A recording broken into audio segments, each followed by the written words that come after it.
Hey y'all, hey, welcome back to another Real Housewives of Atlanta review, season 16, episode 16, y'all. I am Charmaine. Welcome to my channel, So Effortlessly Sexy, aka she always got something to say, and do, period. Cause who gonna check me, boo? Sheree, that's who gonna check me. Sheree gonna check me.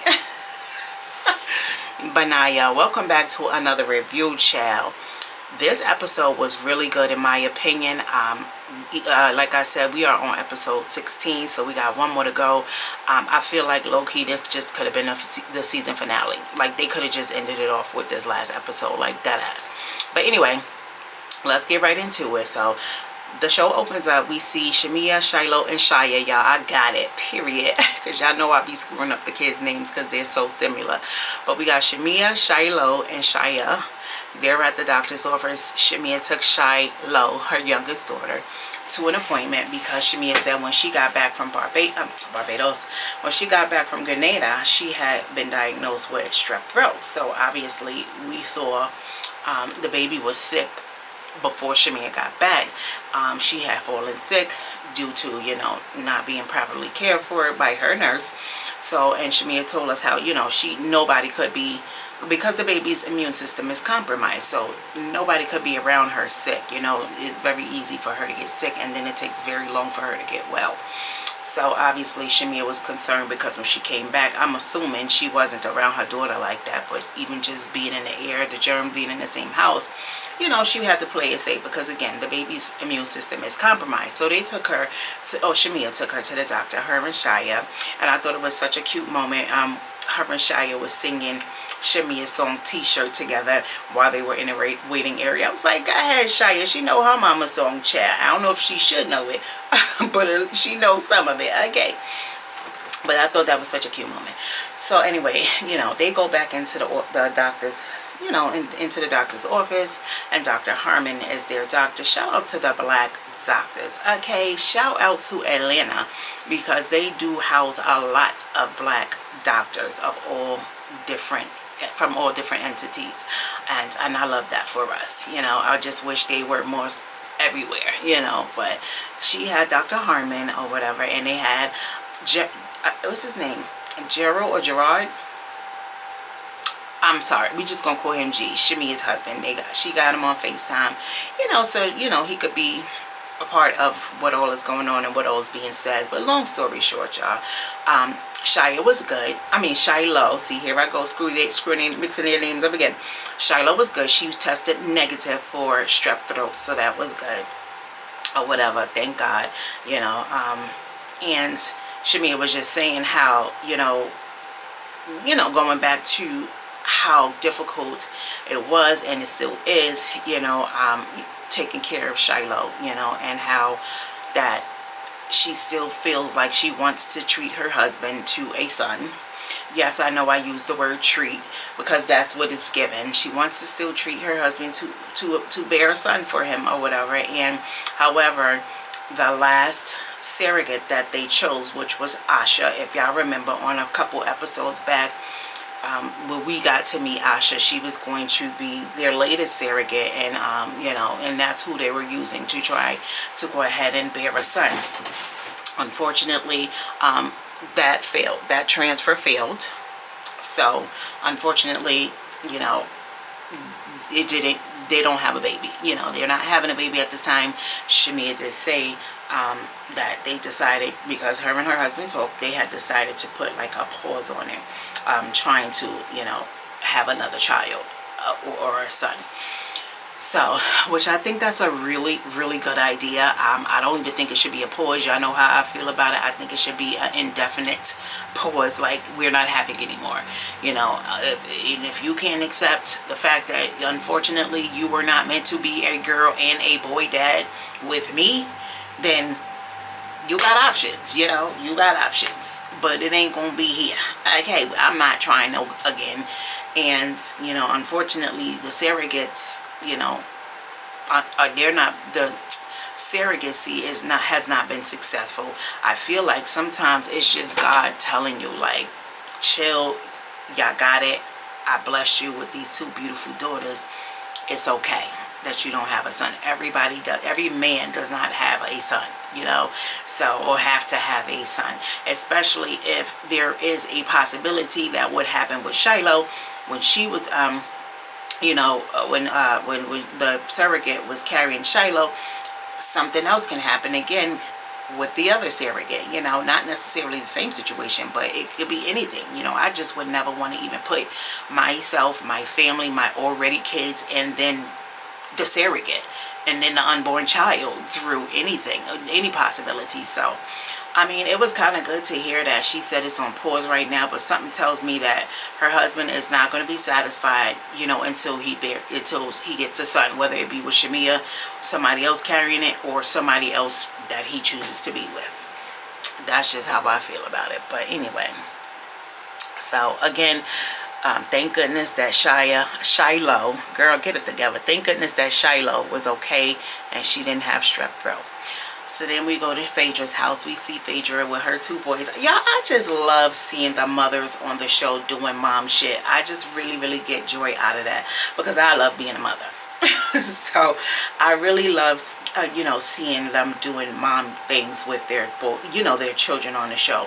We don't get to see it often, and I mean, I get it. It's not, Real Housewives of Atlanta is not a family show, you know. It's not a show to where, you know, it's going to be showing the kids all the time. I get that. But so it's good to see that. But anyway, we're at Phaedra house.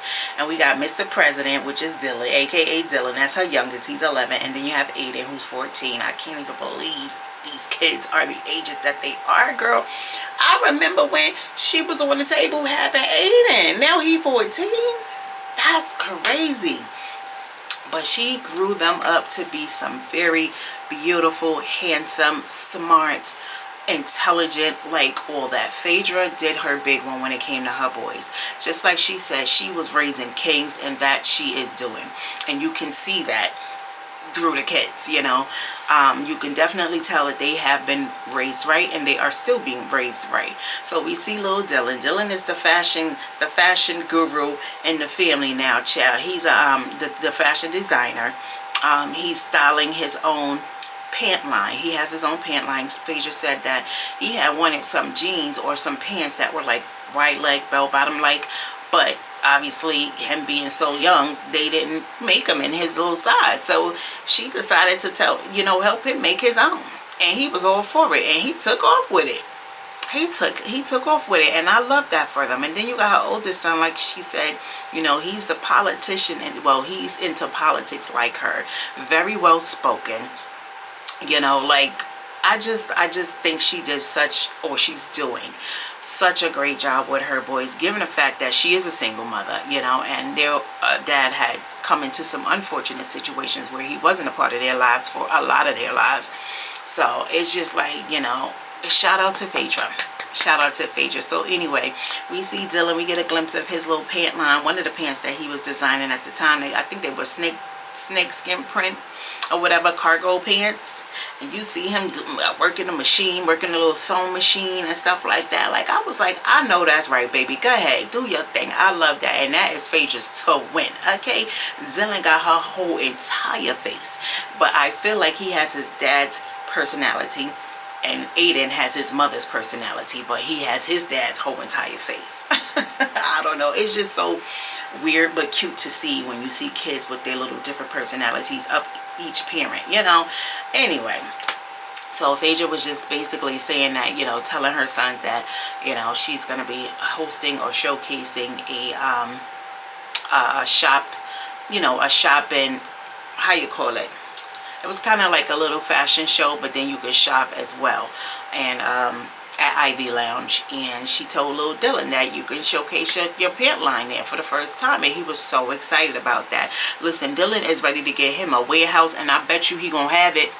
I bet you Phaedra gonna make sure. Matter of fact, he probably got one right now, because this was last year. I guarantee Phaedra got her baby a warehouse somewhere, child, and he in there working. And he probably 12 now, or about to be 12. I love that. I love that. That was just a joyous scene for me, or whatever. And shout out to Phaedra, like I said, because she is doing her big one with her boys. So now we come to Kelly. We see Kelly leaving out to go to her divorce hearing, And child, why the car ain't come pick Kelly up in them heels and all that brick road and shit? She had to walk a little far in them shoes from her house to get to out of her gate. I'm like, why the van ain't coming to pick her up? Like, I'd have been like, come get me, baby, because it looked like she had a little walk to get to the car. But anyway, or the Sprinter. So we see Kelly, like I said, she's heading out to get divorced, so she thought. And then we see Kelly back home, child. We see Kelly home with her publicist, Lamont. She's all, a little down or whatever. And then we have Shamia coming to check on her, coming to visit her, whatever. Because, ever since the Grenada trip, all of a sudden, her and Shamia became best friends forever. They are dead BFFs. Like, Shamia even asked where my niece is, how my niece is doing. I'm like, damn, shit. They move real fast. But anyway, Kelly was telling Shamia that she didn't get divorced because they went over time. And he meaning her ex-husband, Mark, I think that's his name, he got arrested again at the courthouse again. But this time, this time too is because he failed to pay on his child support. Now, they let him out of jail the first time because he paid some of his child support. And then he just did it to get out of jail, according to Kelly. He just paid it to get out of jail. And then they locked his ass up again because he failed to keep paying. And I'm just like, this is absolutely ridiculous. Like, what do you mean we went over time? Like, these courts, this system, they are milking it, okay? They are milking the bank, honey. Because ain't no way y'all couldn't wrap this shit up today. Like, she thought this was her final date. They were finally going to have this she was finally going to get this closure and be done with this man, which I even feel like, even though once the divorce is final, if it's not already, he's still going to be a thorn in her side. He's still going to give her agony and trouble and shit forever. Like, that's just the type of dude he seems like. And I feel low-key like she really needs to, I know she walks around with security or whatever, but she really got to be careful, because the way she's been talking about him and portraying him on this show, he's unhinged. He's unhinged, and I don't think that a divorce is just gonna be, that's it and that's all with him. I hope so, but we see how these stories sometimes end all the time, and I'm not, I'm putting it out in the universe. I guess I kind of just did, but God forbid, that's not my intention. But I ain't gonna hold you. I'll be worried, but like, again, this was all filmed last year, so far so good, but I just feel like the things that we have learned about him, it just don't seem like he's right in the head. Because who goes to court and shows his ass and threatens his ex-wife in the court? Like, who does that? And threaten to harm her in the court, like in front of court officials and all of that, the judge, whoever. Like you gotta be a little, little loose screws up in there for somebody to do that. But anyway, Angela wound up calling to check on Kelly as well. I believe it was Shamia who asked Kelly, has she spoken to Brit since they left Grenada? Kelly told her no, she hasn't spoken to Brit. Brit hasn't reached out to her. She hasn't, reached out to her, show any support during this divorce trial or whatever the case. Since they've been back, she hasn't heard from Kelly. Later on, child, we found out why. And shout out to Angela too, like Shamia said. Shout out to Angela. I already knew that Angela seems to be that type of person. Like, she may not fuck with you the long way, but she's still gonna check on you and make sure you're good. That just seems like the type of person she is. I'm the same way. So that's why, I really, really like Angela. I like Angela's personality. But yeah, Kelly was like, Brit hasn't sent her a text message. She hasn't heard from her, nothing. So of course, Kelly was feeling some kind of way about that or whatever. But I feel the way they left the island or the trip, why did you expect to hear from Brit? Kelly, like, you can't sit back and play the victim and the villain at the same time. Why did you expect to hear from Brit? Because, you did her dirty on that trip. You definitely flipped on her on that trip. And even after y'all sat down and had y'all talk at the end of the trip, when Brit came to Kelly's room, I feel like Kelly still didn't really take any accountability for her part in it. But so I can't say that I blame Brit, you know, and I cannot believe that for these last few episodes I've been really on Brit's side. I can't believe it, but again, I'm a real one, you know, and that's just what it is. I'm gonna keep it 100. You know, I don't gotta like you, I don't gotta like your attitude, your character, whatever the case. Y'all know I said that before, but at the end of the day, in this case, you know, I feel like Kelly, you know, what do you expect? Like, you know, why do you expect her to reach out to you and be all buddy and be the person that she was to you? Because let's face it, I feel like Kelly was a great friend to Brit as well. We saw that on, saw that on the show. She absolutely 100% always supported Brit. I feel like Brit was also a good friend to Kelly, in a different way. You know, like I feel like Brit really looked at Kelly as her best friend.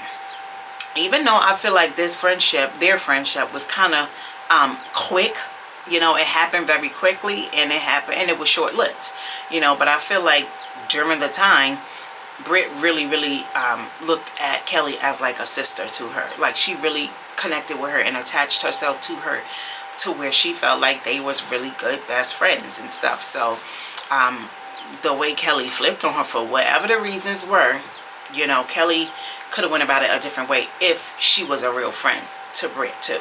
So, because you could support me all day, but at the end of the day, are you my real friend, you know? So, yeah. So then we see Phaedra sending out we see the girls receiving their invites to Phaedra's event. It was called the Black Glove Shopping Affair. That's what it was, y'all. That she was that she was having. And that little Dylan was going to be showing his pant line. So we see the girls getting their invites and stuff, and I thought it was cute that she, you know, put the gloves in there with them, you know, with the invite. She put the gloves in there with that. I thought that was cute. So then we're at Kelly's cook-off. Okay, this is Kelly's cook-off where her Charles are going to be cooking off. And so who's there? It's a bunch of people there, and then there's obviously Charles and Angela, and then there was Drew and Phaedra. And so yeah, they were all at the cook-off or whatever, and it was a cute little fun little, you know, event. It looks like it. They made what was it, Forster, but hold on, let me look at my notes, y'all. I think it was Forster banana waffles. Yeah, that's what it was. It was, or it was banana Forster waffles or Forster banana waffles. Child, I ain't never heard of it either way. But it was some waffles with some stuff on top that obviously I'm assuming has some banana kind of, you know, ingredients or whatever in it. So during the cook-off, and I want to say they were done. Yeah, they were done with the cook-off. You know, Charles, I mean, everybody, well, not everybody, but the girls agreed that it was a tie, especially Angela. She gave it a tie, you know, but it seemed like Phaedra and Drew was filling Charles's waffles more. But obviously it was all in fun and stuff, and obviously Kelly did a good job as well. So anyway, when they were done cooking, some random ass dude comes over to Angela while she's sitting there with Phaedra and Drew enjoying their food.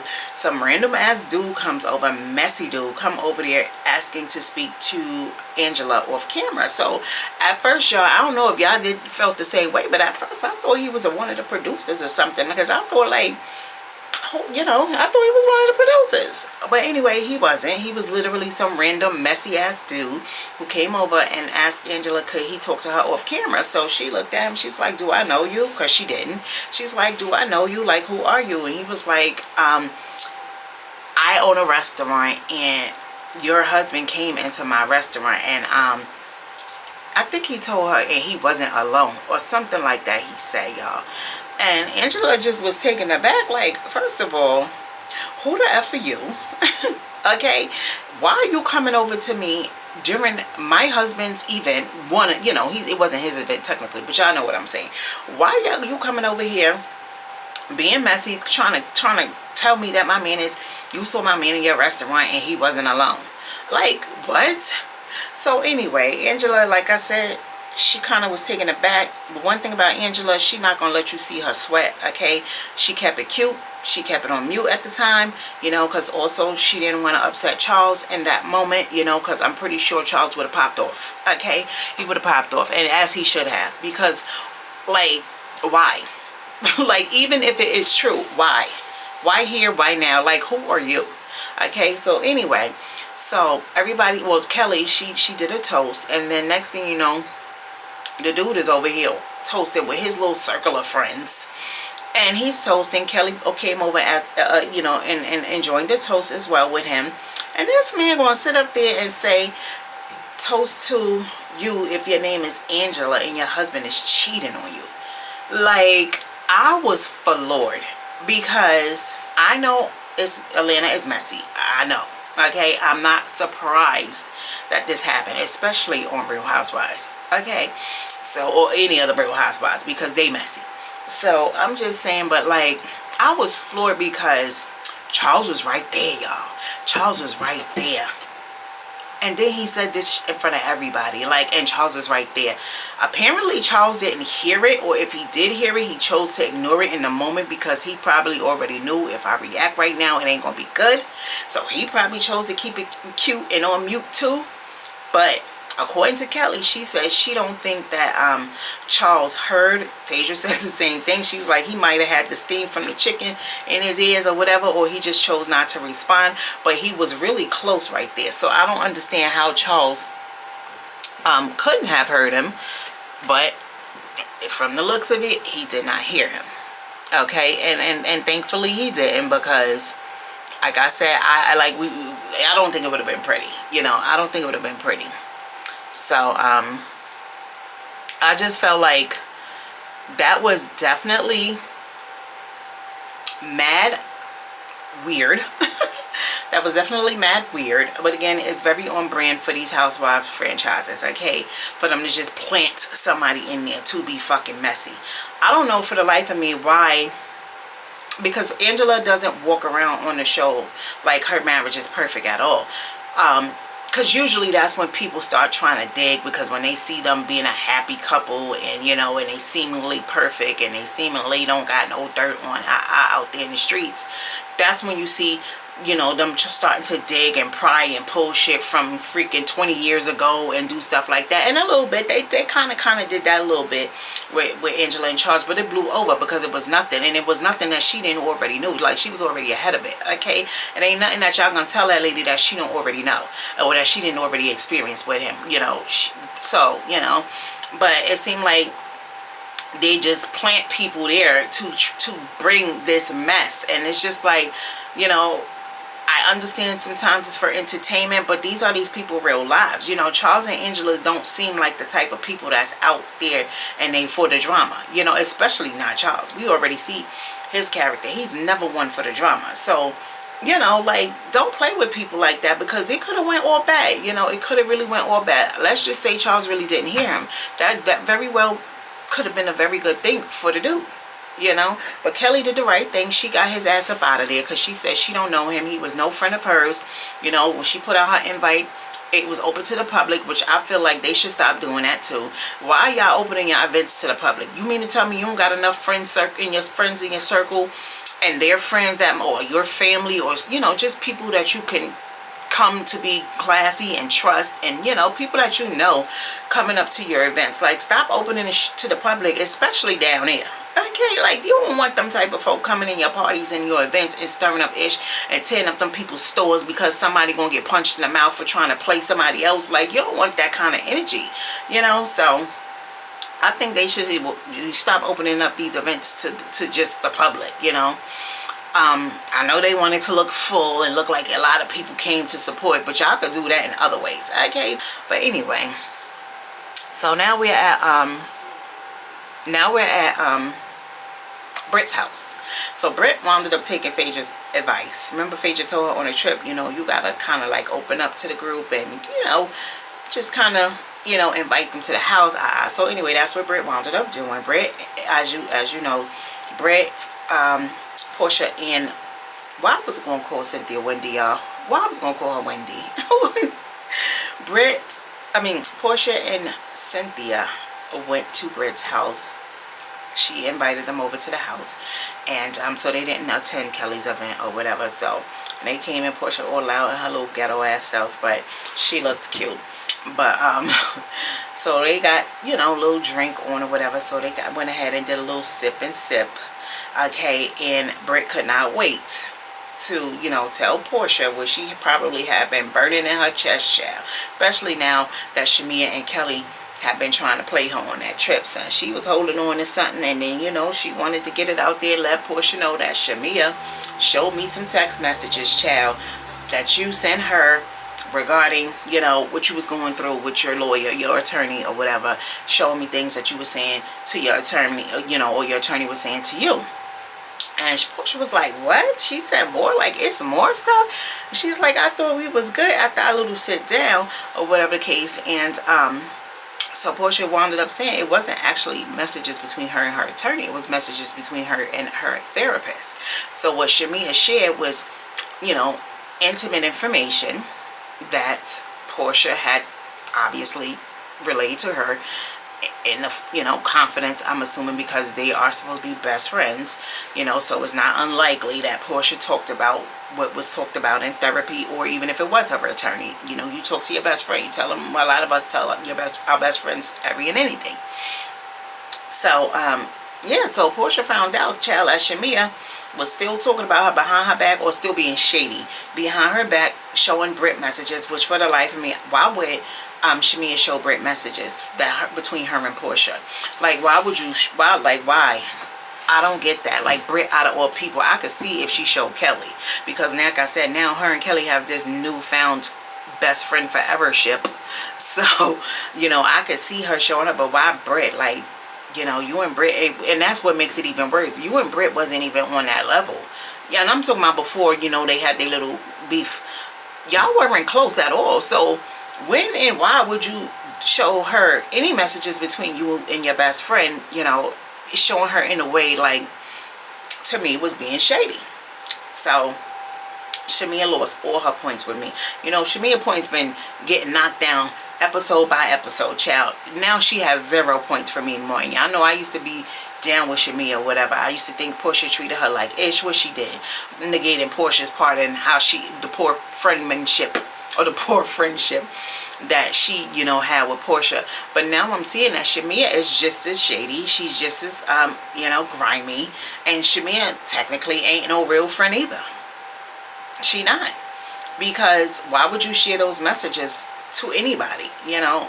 And like Portia said, that's her therapist. Like, it just was very odd that you would share it with Brit. Like I keep saying, like, I don't feel like she should have shared it with anybody. But at the end of the day, if you're sharing it with somebody, why is it somebody that you're not even close with?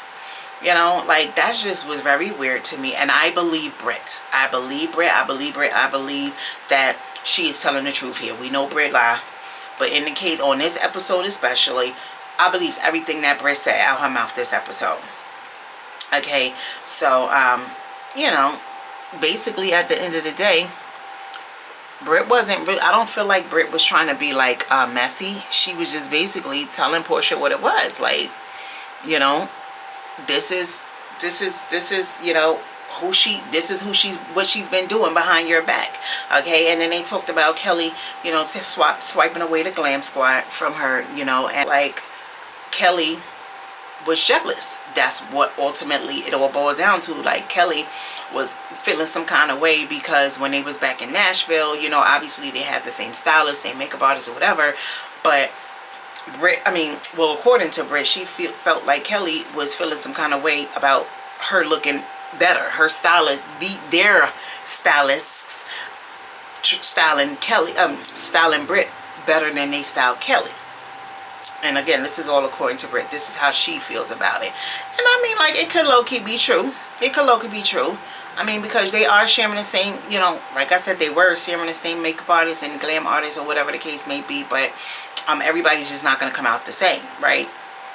Even though we got the same people styling us, we're not going to look the same. You know, we might even have on the same outfits or similar outfits, but I might look a little better in mine than you, or my makeup might come out a little bit better than yours. And if it happened one too many times, I could absolutely see Kelly feeling away. I could absolutely see her being the type of person that'll feel away about it. Absolutely. So that's what it gave. Like, it gave, I mean, that's what Brit said it gave. It gave that she was being jealous. Kelly was being jealous. And that, you know, Kelly just basically didn't want nobody to work with her from the Glam Squad anymore. But Kelly feel like, well, Brit took every single person from her Glam Squad and wanted them to work with her and for her, like every single one of them. Now, we all saw that Kelly did offer her team at the time to Brit. Again, it wasn't, I didn't get from it that Kelly was saying, hey, let's share. I think that I got from it that she was just trying to cheer Brit up at the time of that trip, the Nashville trip. And, you know, and she didn't have a team at the time. So she kind of loaned her team to Brit. But apparently behind the scenes, it went a little bit deeper than that. Like, they wound up sharing the team, and the team was okay with it or whatever. So, I don't know, child, but that Glam Squad gate, child, I'm so kind of glad it's over. Because it's like, every time now you see, you know, them fussing about this same thing. So, and then come to find out the team is, you know, working with Shamia now. So, yeah. So that's ultimately what, you know, I'm not going to say that's what made Brit spill the tea to Portia about what was being said about her from behind her back, or what Shamia was doing, whatever. But, you know, Brit felt like, I'm not going to keep sitting up here, you know, being cool with y'all and, you know, kumbaya with y'all, and y'all going to throw dirt on my name and do me dirty, you know, in front of the group and stuff like that. So, yeah. After the cook-off event, Phaedra couldn't get to her car fast enough, child. She couldn't get, she almost broke both of her ankles running to that car to get on that phone and call Portia and tell her what all happened. And that's exactly what she did. As soon as she got in the car, and she got on the phone and got on the line, got Portia on the line, and then, you know, had the other girls, Brit and Cynthia was there. They was all on the speakerphone, and Phaedra proceeded to fill them in on what happened with the guy approaching Angela at the cook-off and saying what he said to Angela. Phaedra's event is now kicking off. Unfortunately, Portia called her because that's when we find out that her cousin Yolanda, aka Londi, passed away. Which was very sad because she was only, what, 35, I think. I think Londi was only like 35. I think they said she was, they put up the rest in peace at the end of the show. And she was born in 89. So she got to be like, had to been like 35 at the time. But very, very young. We don't know what the cause of death was till right now. And that's something, you know, obviously her family didn't disclose. So, or at least to my knowledge they didn't. So, and that's their right to do so. But rest in peace to Londi. So obviously Portia was not able to make the event or whatever. So, you know, that was that. And it was an all-black affair, and as always, everybody looks very nice when they came rolling in with their all-black. The ladies, Kelly came first, and here go Phaedra filling on that lady breast. I don't know what Phaedra's obsession is with women's boobs, but she loves them down, okay? She just loves them, and she loves to touch on them. So, like I said, all the ladies understood the assignment, child. They all looked very, very nice. So, at this time, they're all standing around, and this is before the show started. Drew's still not there, child. Y'all know Drew is Susie come late, okay, every single time. But this time my ass got locked out. But anyway, so the ladies that were there, and that, what was that, Cynthia, Drew, Shamia came in being loud. You know, Shamia just always got to be a character. Like, girl, just sit pretty. Okay, like every time you walk into somebody's event or even your own, like you ain't gotta come in with that. Like, calm down, just sit pretty, girl. Be cute. Like, okay, you don't gotta be so animated all the time, okay? But anyway, so Shamia, Cynthia, like I said, Brit came in, and when Brit came in, she spoke to Kelly. Kelly ignored her twice, so Brit thought it was funny or whatever. And so Kelly is still feeling away because she feel like, you know, when you was talking about Brit, when Brit was going through what she was going through with the whole Kenya situation, you know, and Brit felt like she didn't have nobody but Kelly on her side at the time, or, you know, in her corner of support. You know, Kelly felt like I was there for her. You know, I even hired her and her man an IV therapist. You know, I and Brit didn't even call me, you know, during this divorce situation. Well, the latest divorce hearing. She's just feeling like Brit didn't even call her. She, you know, she ain't hit her up, she ain't text her, she ain't sent a flower, nothing. But again, Kelly, I don't understand, why do you expect that from anybody, even if it wasn't Brit? Why would you expect that from anybody that you flipped on when you was last with them? Like, you literally treated Brit like she was not your best friend, and that Shamia took her place right before her eyes. Okay? And you kept it like that the entire trip. All because of something petty, which was this the glam squad situation. You know, it just like Kelly said.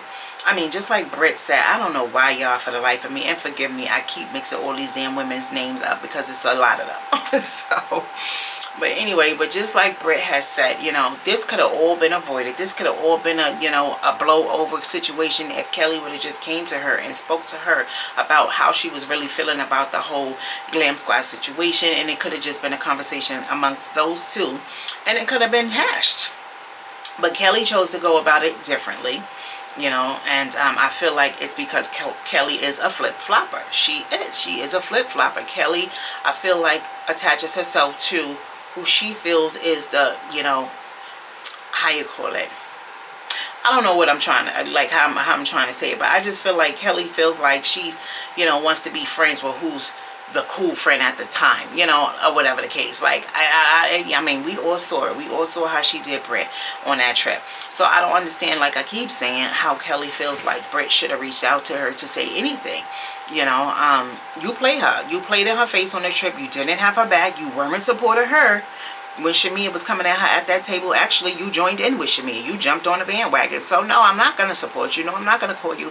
And if you feel some kind of way, you got my number. We can talk about it. And Kelly, I mean, stop saying Kelly, girl. Brit seemed like, you know, again, it wasn't that serious to her. You know, this whole little spat that they were having. She was taking it, you know, like it was not that serious.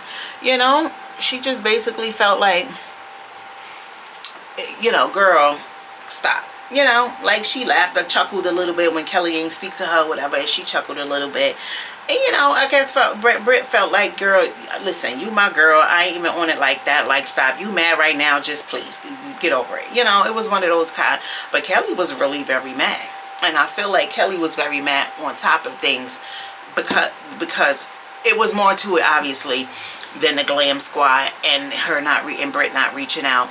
I feel like Kelly made it more serious than it was in her mind, because she was not taking accountability for her part and her role in the downfall of their friendship. Kelly was not taking accountability, so in order for her to make herself feel justified in the way she treated Brit, she used the fact that Brit now didn't reach out to her during this divorce situation, and now that was it. That was her last straw. Now she fuming, you know. Yeah, I know people like that. So I picked that up right away. So anyway, we're gonna come back to that. But anyway, so of course Cynthia wanted to know from Angela what all happened, child. What was T down there with the man to the cook-off. So Angela filled her in a little bit, and then she told them that, you know, she got some people, her and Charles have some people that don't play about them. So they pay old dude a visit. Them meaning their people pay old dude a visit. They found out where he lived and paid him a visit, and come to find out he was paid to be there, and he was told to do what he did, and he got paid for it. And apparently he got paid by another gentleman that they did not say who it was yet. Angela said they will find out who it is. I think they already know who it is, or they knew at the time, but she just didn't want to say it on TV because here go the producers talking about some, are you tied to the mob? No, I'm not tied to the mob. Just like Angela said, we got people who love us very much and they don't play about us, period. Especially when it comes to a man. Like, a man is approaching me and saying XYZ. My husband got way too much to fucking lose, so we not about to play with y'all, but we got somebody that would be happy too. Okay?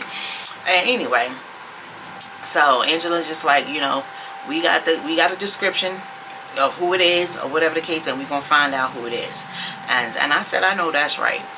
And when she said he was paid to be there, I'm just like, this is what I'm talking about.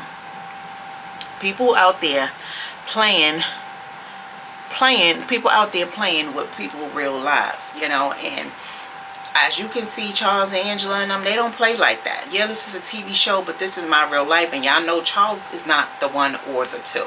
Okay, okay.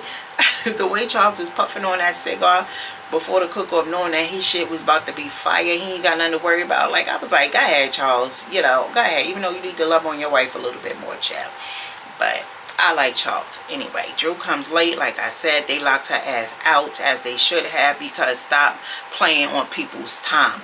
I'm not saying that you got to show up to every event and be the first one there, but Drew, you late all the time. It's like she has no regard. Like, Drew don't even be wanting to be there. Like, Drew is coming because this is her job, part of her job, and she gotta show up. Because you could tell when she was outside waiting, she out there because one of the police officers offered her some chicken, so she out there chatting with her girls, or whoever that was she was came with. She's complimenting the next lady on her shoes. Drew wasn't pressed to be at that event at all. But she did say she was late because of the traffic, and she said she sent, you know, she showed Phaedra, when she in the car, she FaceTime her, or she screenshotted, you know, the traffic and sent it to Phaedra so she could know that she wasn't lying, and that's why she was going to be late. But I'm like, Drew, girl, everybody is coming from every which way to this event, okay? All the rest of the girls managed to get there on time through the traffic, because we all know Atlanta has a lot of traffic, okay? So you knowing that, Drew, because you live down there, you know that you got to leave in an ample amount of time in order to make it somewhere, even to be at least 30 minutes late, okay? I don't remember exactly how much Drew was late by, but I know it was definitely more than 30 minutes.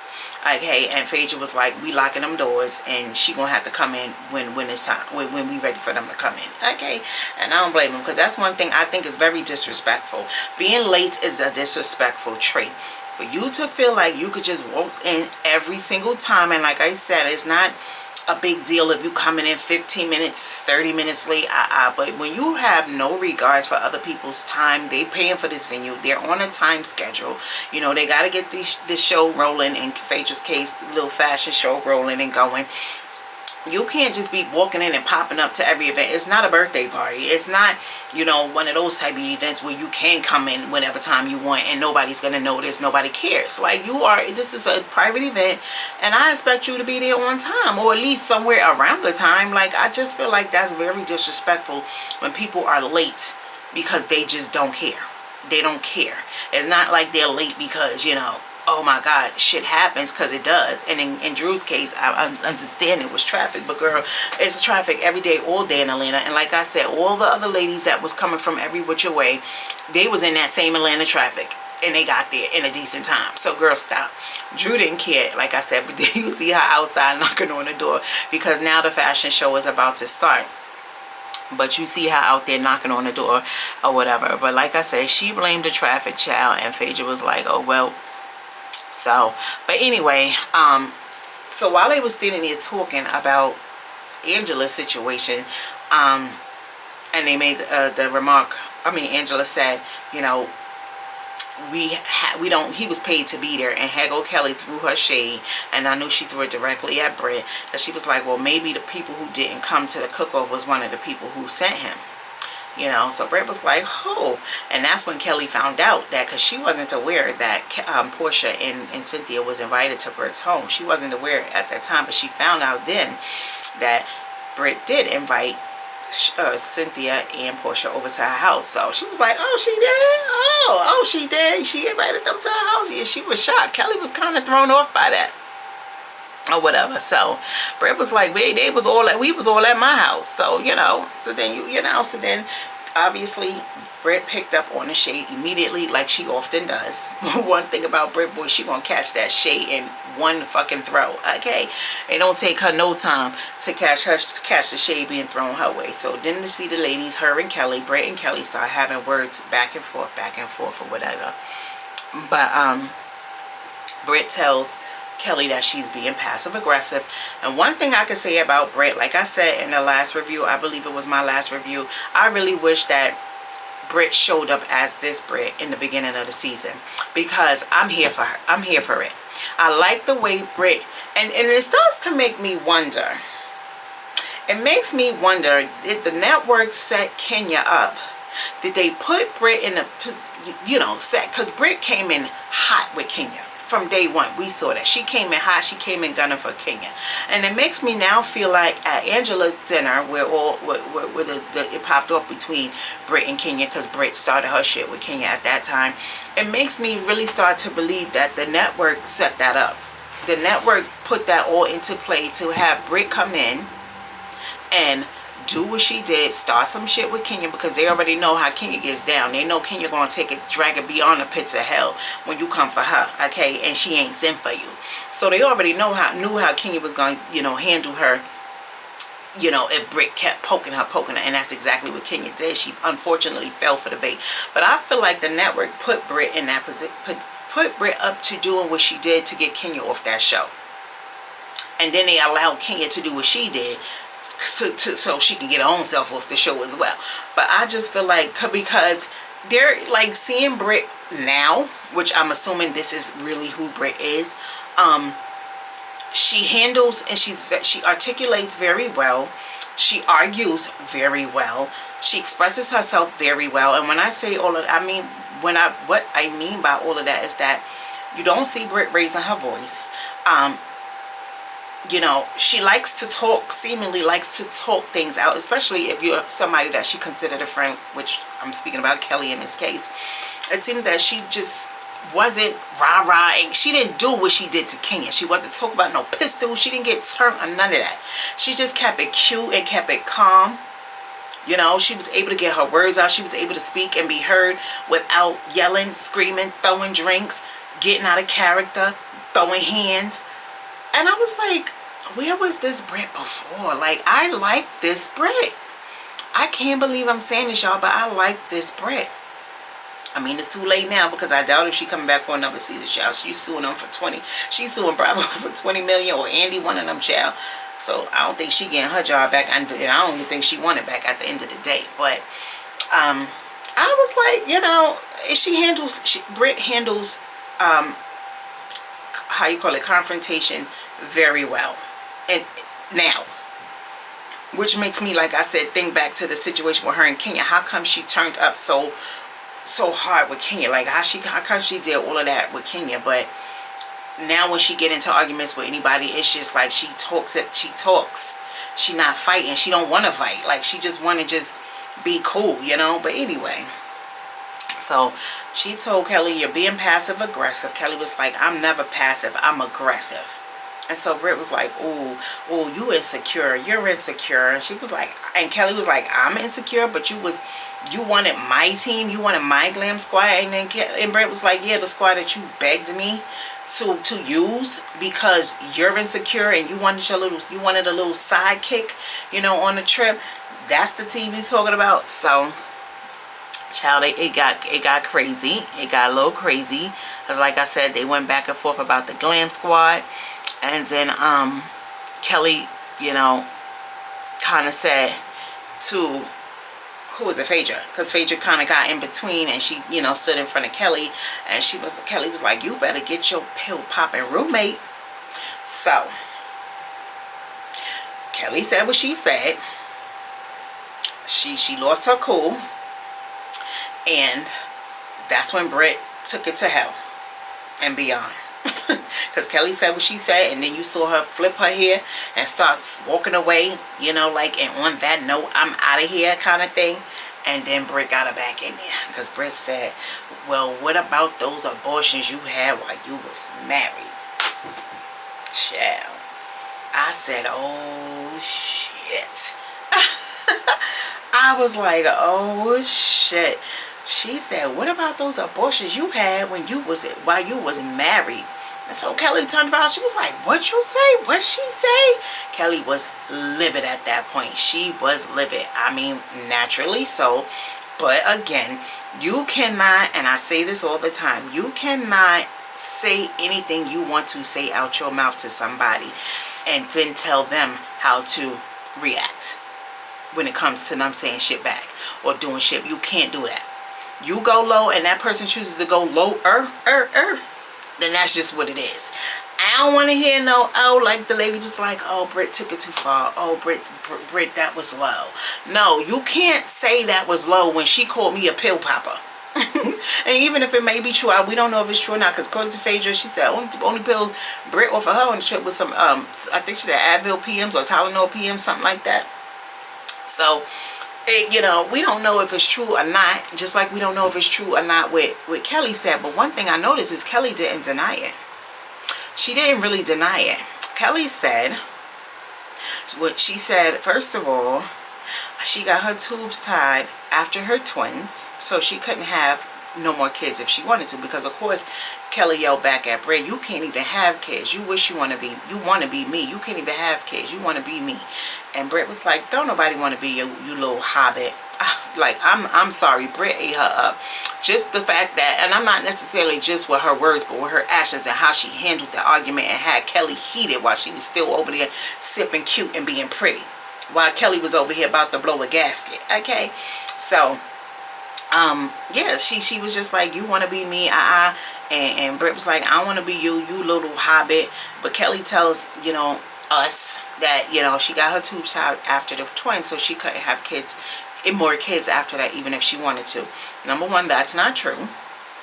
That's not true, because this is one of the reasons why they had started recommending burning the tubes, because tubes do come untied. There have been women who gotten pregnant while having tubes tied more often than not, which is why nowadays the doctors are strongly, well, one of the reasons, and that ain't the main reason, but one of the reasons why nowadays the doctors are strongly recommending women who no longer want to, you know, get pregnant and they want their tubes tied, that they just burn them off or take them out completely or have it a do it.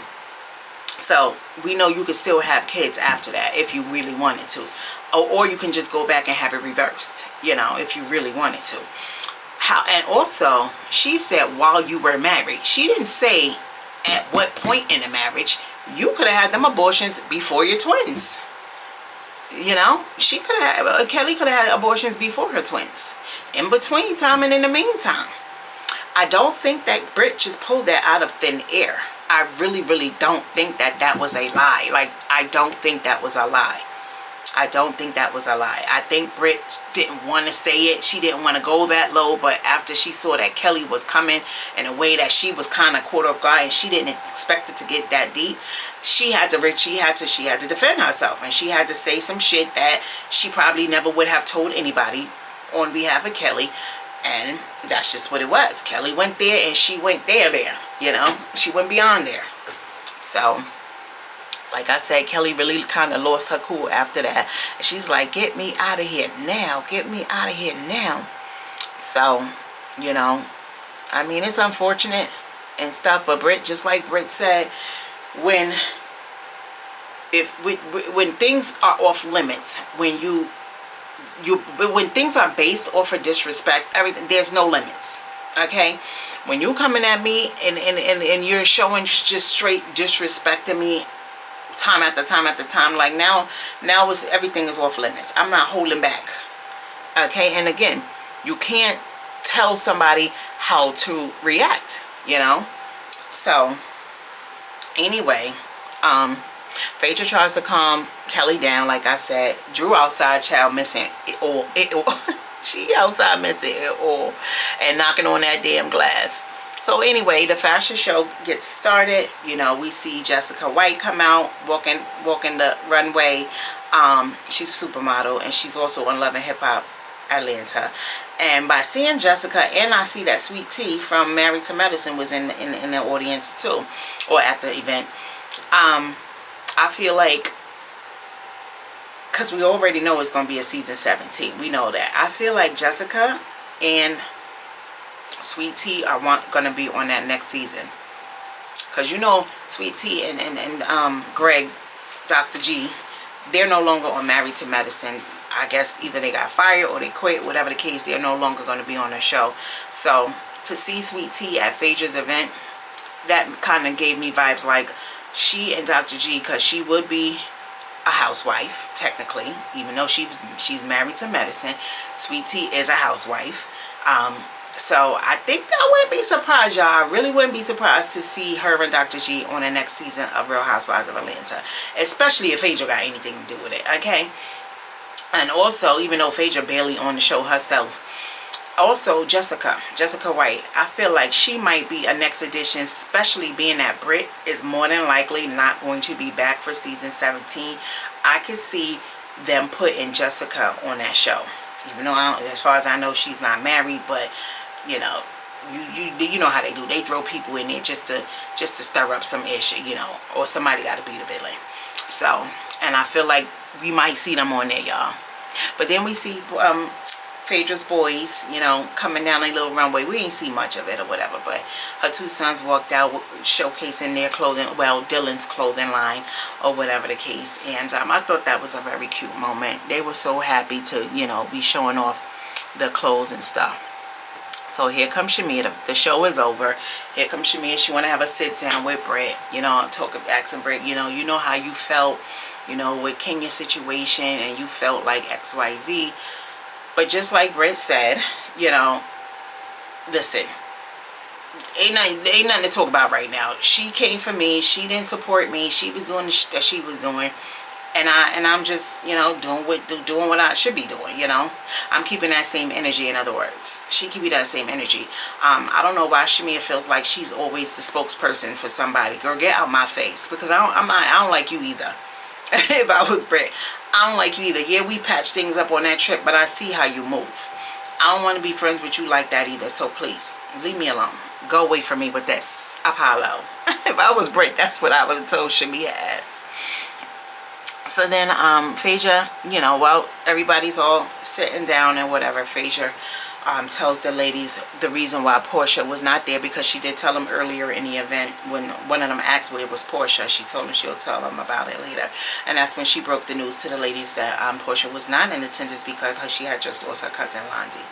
And I thought it was interesting that Shamia found out with the rest of them, you know. Obviously she's going to call Phaedra because she was supposed to be coming to Phaedra's event. So if she's no longer able to come, you're going to call Phaedra. But I thought it was very interesting that Portia didn't, Shamia didn't know. She found out with the rest of them. Portia didn't text Shamia. She didn't call her. She didn't tell her anything at the time, as we saw, because Shamia, you know, started acting like she was about to break down and start crying. You know, like she just found out. While I'm not surprised that Portia didn't call Shamia and tell her, because especially with the newfound information that Brit had just given her back at her house about Shamia sharing text messages with Brit, yeah, I'm not surprised that Portia didn't hit Shamia up, because I feel like at that time she obviously was still feeling some kind of way, you know. And again, that's to be expected, like, but see, Shamia probably didn't, obviously at the time she didn't know that Brit spilled the tea. Okay. So, like I said, rest in peace to Londy. It's unfortunate because, again, she was very, very young or whatever. So, we see next episode, because that was the end of that episode, you guys. That's how it ended or whatever. And we see next episode that I don't know if it's just going to be Charles and Angela's event. I think so. I'm not really sure. But anyway, they're at an event, and we see that same ass messy dude at the same event as Charles and Angela again. Like, I don't know. I'm starting to think this is production that's behind this all. I really, really am. Why? I don't know, other than, like I said, to kind of get shit stirred up with Charles and Angela, because they seem like, you know, the coolest, most laid back, quietest couple in the group right now. And, you know, I feel like they're trying to get a rise out of them that they didn't get this season or this last few shows, you know. Because Angela, one thing about her, like I said, she always gonna keep it cute and classy, you know. She's another one.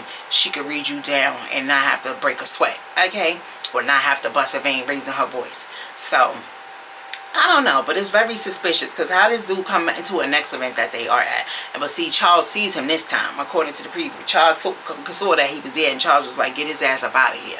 And Charles seemed like he was real mad. So we will be watching, child. Like I said, next week's episode is the last episode of the season 16. So of course I will be back with you guys to review that one as well. I am looking forward to the reunion. I don't know how I really feel about it, because I heard that Obviously, Kenya's not going to be there. And I heard that Brit isn't going to be there either, obviously. Especially, she has a $20 million lawsuit, so we can't expect her to show up. But I don't know how it's going to be. I don't know. I don't know. I don't know. I don't think this reunion is going to give much at all, y'all. The reunions lately, for me, they haven't been the same like they used to be, you know, back in the day. You know, those reunions used to give, okay? Now I can take it or leave it. Like, I don't even care if I see the reunion or not. But I'm going to watch. I'm going to watch and see what it's giving. But I ain't going to hold y'all. I don't know. Depending on what it's giving, I might not be reviewing the reunion. Because I got to fill it out first to see what it's giving. So, but I will definitely be back, by the grace of God, Lord's will, next week with my review of next week's episode, the last episode of the season, y'all. So anyway, thank you guys so much for watching, and I love you guys as always. Don't forget to like, comment, and subscribe. Don't forget to check out my vlogs on my channel, and check out my next review coming to you guys next Sunday. Well, next Wednesday, because y'all know I post my reviews on Wednesdays. So with that being said, I'll see y'all in the next review. Peace out.